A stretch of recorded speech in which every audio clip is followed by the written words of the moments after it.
세요. 성경으로 만들어지는 3대 세요. 존 워너메이커의 그 어떤 격언 중에 이런 말이 하나 있어요. 미소와 웃음은 시간이나 돈을 들이지 않으면서도 사업을 번창시키는 가장 큰 아이템이 됩니다. 미소와 웃음은. 여러분 좀 이렇게 아침이지만 좀 활짝 웃으시고 반가운 얼굴로 이렇게 정말 웃는 얼굴로 옆 사람에게 인사를 해야 하는데 민낯이라 막 가리고 막 이렇게 하지 마시고 다시 한번 우리 인사합시다. 그런 활짝 보기만 해도 기분 좋을 만큼 환한 미소로 옆 사람에게 한 번 더 인사하겠습니다. 성경으로 만들어진 삶 되세요. 6일 동안 여러분 좀 승리하시고 또 연약한 지체들은 깨우셔야 됩니다. 도와주셔야 됩니다. 나 혼자만 은혜 받으려고 하지 마시고 내가 말하면 뭐 듣겠어. 예, 그럴 수 있죠. 그런데 한마디가 모아지고 한마디가 모아지면 사람들이 작용하는 거예요. 내 한마디가 끝나는 게 아니라 여러 사람들의 한마디들이 모아지면 작용하는 거예요. 마음을 바꾸기도 하고 생각을 바꾸기도 하고 그러는 거죠. 존 워너메이커는 굉장한 사업가죠. 그런데 사업가이기 이전에 정말 신실한 신앙인이었습니다. 또 사회적으로도 여러분 YMCA나 이런 봉사도 사회적 봉사도 굉장히 많이 했던 인물이죠. 오늘 제가 처음에 성경을 만든 사람 책을 놓고 쭉 그 전에 읽었던 책이라 이렇게 쭉 나눠가지고 7개를 이렇게 설교해야 되겠다 했는데 또 다시 읽다 보니까 조금씩 바뀌어요. 이렇게 조금씩 바뀌어요. 그래서 주보에 나와 있는 대로 안 나가도 여러분 좀 이해하시면 좋을 것 같습니다. 여러분 요행수라고 아십니까? 요행수? 영어로 플루키 이렇게 얘기하는데 요행수 그런 거잖아요. 우연하게 일어난 행운, 우연하게 찾아온 기회. 사람들이 계획하지 않고 준비하지 않았는데 누리는 것을 되게 좋아합니다. 여러분 지나가다 지금이야 안 그러겠지만 지나가다 1,000원짜리 한 장 주시면 얼마나 행복해요. 꽁돈 생겼네. 예전엔 연말 되면 그런 게 있었어요. 저희 그 전에 서울에 있을 때는 연말정산하죠. 연말정산하면 지금은 이제 연말정산이 더 보편화됐는데 거의 한 20년 전만 해도 연말정산은 괜히 연말에 꽁돈이 들어오는 기분이에요. 꽁돈이. 연말정산하면 근데 그거 꽤 많은 생각보다 많이 환급받는 분들이 꽤 있더라고요. 그래서 한 번은 위쪽에 있을 때 12월 25일 이 불우이웃을 돕기 위해서 연말정산 헌금 하기. 그거 모아서 우리 좀 불우이웃 돕시다. 공돈 같은 거니까 느낌이 그러니까 그거 없어도 살 것 같으니까 우리 그거 모아서 조금 큰일 좀 한번 합시다 했는데 꽤 많이 모였어요. 돈이 상당히 많이 모였어요. 그런데 여러분 요행수는 바라면 안 됩니다. 신앙인은 요행수를 바라지 않습니다. 가끔 그리스도인들 중에도 예수 믿으면 행운이 따라온다, 좋은 일이 따라온다 이런 생각하시는 분들이 있어요. 특히 초신자들이 주로 그러죠. 예수 믿으면 좋은 일 생긴다, 행운이 따라온다 이런 생각하죠. 그런데 그건 그냥 사실 요행수와 비슷한 마음 아닐까 싶은 마음도 있고 믿지 않는 사람이 바라는 이 요행수와 비슷한 생각을 가지고 있는 것은 아닌가 이런 생각이 들 때가 참 많죠. 존 워너메이커가 어떤 요행수를 바라지 않았어요. 사실 그가 정말 뿌리 깊은 신앙과 삶의 기반이 있었죠. 어린 시절부터 정말 신앙 안에 말씀 안에 학교 교육은 제대로 받지 못했어도 주일학교 교육을 통해서 가치관이 세워지고 그가 성경을 읽으면서 기억하는 말씀 중에 이런 말씀이 있는 거죠. 너희는 세상의 빛이라. 산 위에 있는 동네가 숨기지 못할 것이요 사람이 등불을 켜서 말 아래 그릇 아래 두지 아니하고 등경 위에 둔다. 훗날 YMCA 활동, 주일학교 교사, 주일학교 부흥의 역사를 만든 것도 존 워너메이커입니다. 사실 주일학교 교사들도 좀 열심히 들어야 되는 내용이죠. 그렇게 정말 열심히 신앙생활하고 어머님은 목회자가 되길 소망했지만 자기는 사업가를 꿈꾸기 시작했어요. 그래서 사업가를 꿈꾸면서 끊임없이 아이템을 연구하고 끊임없이 계획하고 준비하다가 드디어 자기 아내의 오빠였던 나산 브라운이라고, 아내 메리의 오빠였던 나산 브라운과 함께 필라델피아에 오콜이라는 이 남성복 전문 매장 옷가게를 하나 오픈합니다. 그런데 이거 오픈할 때 연도가 어떻게 되냐면요, 1861년이에요. 여러분, 1861년도 미국에 무슨 일이 일어났냐면 남북전쟁이 일어나요. 링컨이 이 노예를 해방시키겠다고 해서 남북전쟁이 일어나기 막 분위기가 막 정말 그런 분위기 속에 있었어요. 그렇지만 워너메이커는 철저하게 준비했고 계획하고 시작해보겠다는 거죠. 기도하고 가게를 오픈합니다. 실제로 오픈하자마자 4일 만에 전쟁이 시작됐어요. 그런데 그럴 때 포기하거나 뒤로 물러서지 않고 기도하면서 자기가 준비한 것들을 하나씩 계획한 것들을 이루어가기 시작하고 또 새로운 것들을 끊임없이 생각해내면서 옷가게를 시작했는데 전쟁이 시작되니까 얼마 지나지 않아서 군복을 만들기 시작했어요. 군복을.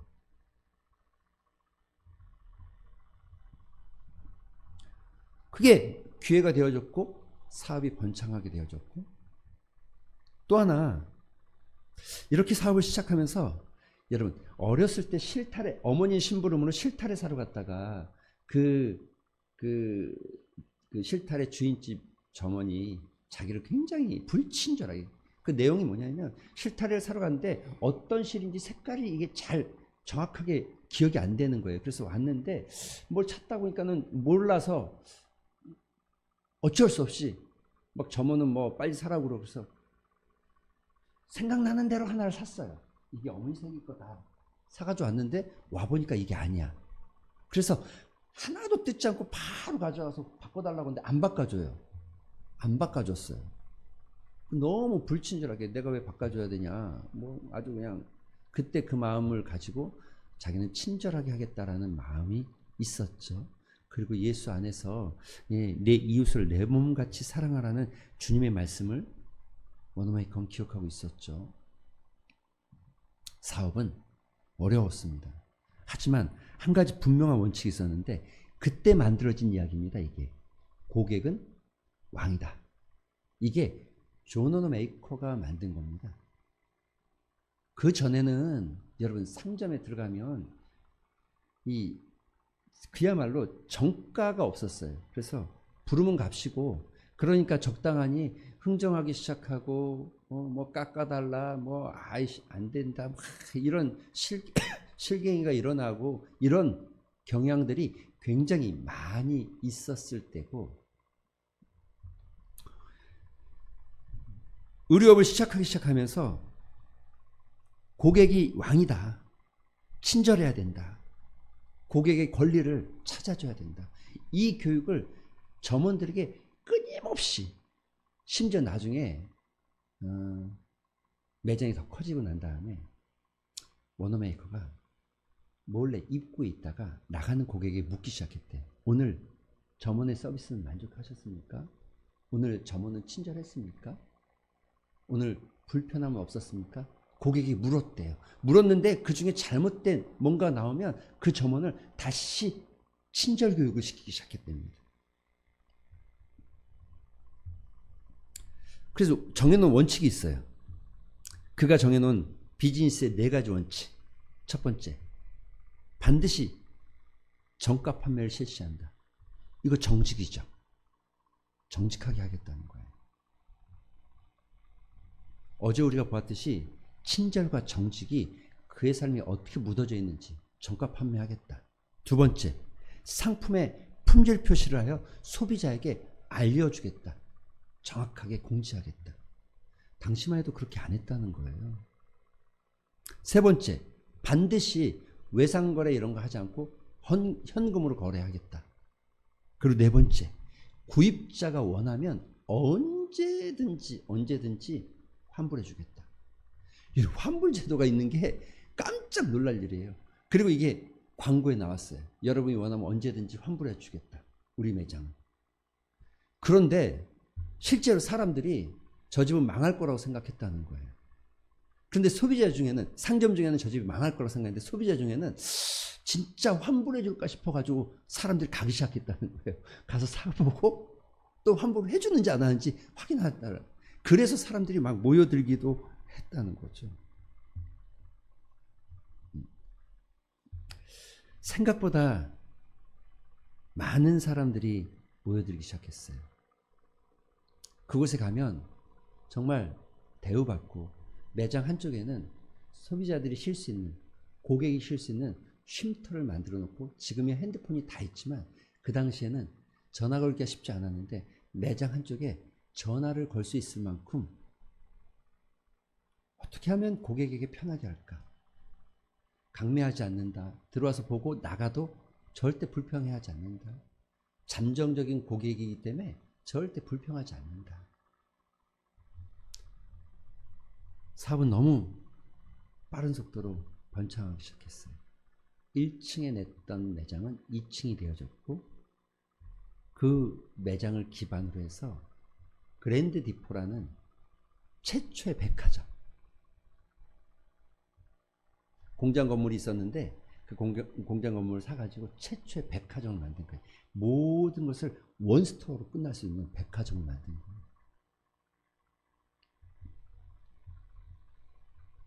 그냥 유행수를 바라거나 아무것도 하지 않고 막연하게 기다리지 않고 자기 삶을 철저하게 계획하고 하나님이 주신 원칙과 원리를 정확하게 적용하기 시작하면서 워너메이커는 성공하게 되어집니다. 많은 성공의 시간들에도 원칙을 포기하지 않았고, 또 누구보다도 게으르지 않았고, 어떤 요행수를 바라거나 빠른 길을 찾지 않았다는 거죠. 성경에 이런 말씀이 있습니다. 누구든지 자기 일을 게을리하면 가난하게 되고, 부지런한 자의 손이 사람을 부하게 한다. 잠언의 말씀입니다. 야고보서는 이렇게 말씀하죠. 시련을 견디어낸 자가 주께서 자기를 사랑하는 자들에게 약속하신, 어려움을 견디어낸 자에게 약속하신 면류관을 얻게 할 것이다. 그래서 워너메이커의 말 속에 이런 격언이 있어요. 이런 명언이 있어요. 진실을 잃지 않는 이 진실을 잃지 않는 순간 그 지위도 지식도 그대 곁을 떠나지 않을 것이다. 진실, 워너메이커의 말대로 하면 하나님께 받은 그 삶의 원리와 표대를 놓지 않는 순간 내 지위도 내 지식도 나를 떠나가지 않을 것이다. 여러분 오늘 본문에 이런 말씀하시죠. 우리가 너무나 좋아하는 말씀 아닙니까? 내 시작은 미약하였으나 내 나중은 창대하리라.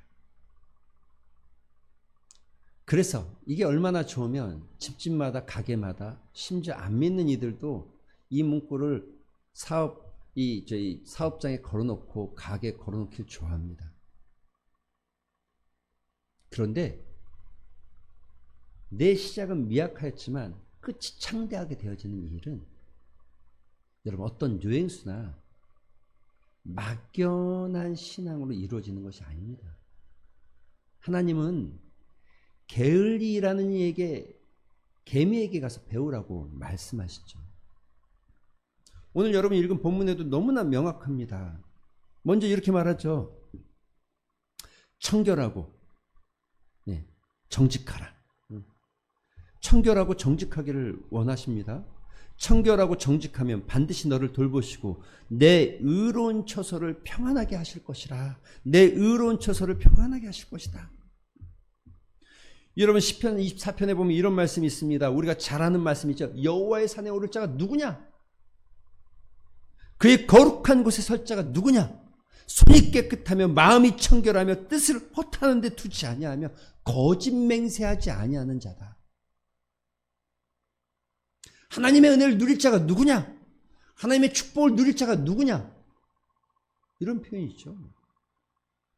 손이 깨끗하고 마음이 청결하고 허탄한 데다 뜻을 두지 않는 자.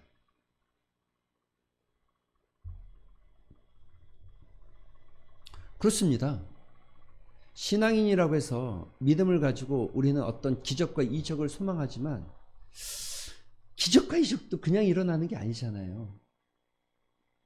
그냥 막연하게 그냥 있다고 해서 하나님께서 부어주는 게 아니라 정말 말씀 앞에 세워지기를 소망하고 하나님의 말씀 붙잡고 워너메이커처럼 여러분에게 주어진 말씀이 있다면 친절과 정직과 성실로 살아가는 거죠. 그리고 하나님이 이렇게 말을 하는 겁니다. 구하라 그리하면 주실 것이라는 거예요. 예레미야에서도 너희가 온 마음으로 나에게 구하면 나를 찾을 것이고 나를 만나게 될 것이라고 말하고 있죠. 온 마음으로 구하면 온 마음으로. 여러분 이 두 가지입니다. 시작은 미약하지만 보잘것없는 시작이지만 여러분의 삶이 창대케 되어지는 것. 우리가 자녀들에게 가르쳐야 될 아주 중요한 원리죠.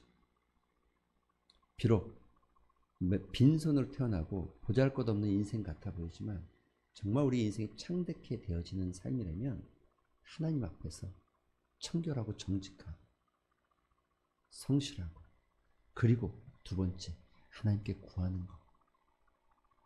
워너메이커는 이 일을 준비하면서 이미 말씀드린 대로 기도로 준비하고 또 철저하게 계획을 세운 거예요. 그냥 옷가게 하나로 오픈한 게 아니에요.